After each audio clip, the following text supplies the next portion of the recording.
Menteri Pertanian Syahrul Yassin Limpo dikabarkan telah ditetapkan sebagai tersangka oleh KPK. Kabar ini pun ditanggapi oleh Nasdem karena Syahrul merupakan salah satu kadernya. Bendahara Umum Partai Nasdem Ahmad Sahroni mengatakan pihaknya masih menunggu pernyataan resmi dari KPK. Sebab kabar mantan Syahrul menjadi tersangka baru beredar di publik. Terkait penggeledahan rumah dinas Syahrul, Sahroni menyebut KPK menjalankan tugas sesuai prosedur. Ia menegaskan bahwa Nasdem akan menghargai proses hukum terhadap mantan Syahrul yang saat ini berurusan dengan KPK. Sebelumnya, KPK dikabarkan telah menetapkan 3 tersangka dugaan korupsi di Kementerian Pertanian. 3 tersangka yang dimaksud yakni Menteri Pertanian Syahrul Yassin Limpo, Sekretaris Jenderal Kementan Kasdi Subagiono, dan Direktur Alat Mesin Pertanian Muhammad Hatta. Namun, juru bicara KPK Ali Fikri belum bisa memberikan keterangan terkait identitas para tersangka.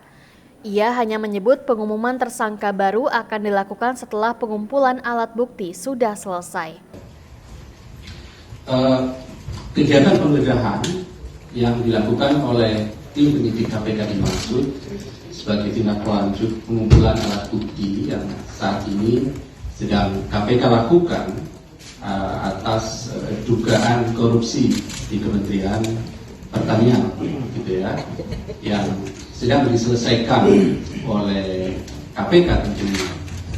Dan penyelesaian proses penyidikan ini tentu sebagai tindak lanjut atas laporan masyarakat yang diterima oleh KPK dan kemudian ada proses-proses verifikasi telahan dan seterusnya, gitu ya.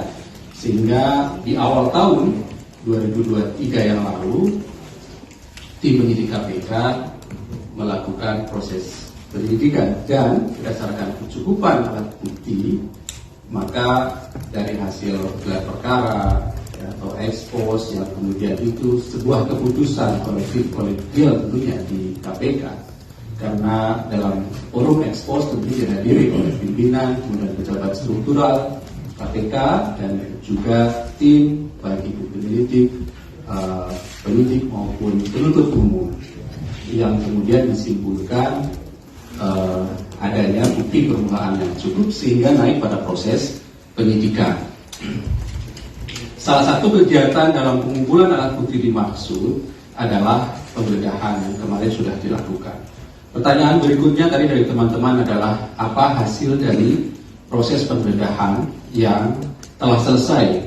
Satu di antaranya di rumah dinas menteri dimaksud. Dari informasi yang kami peroleh, tentu dari tim penyidik di lapangan, dalam proses penyidikan dimaksud ditemukan antara lain sejumlah uang rupiah dan juga dalam bentuk mata uang asing. Ya.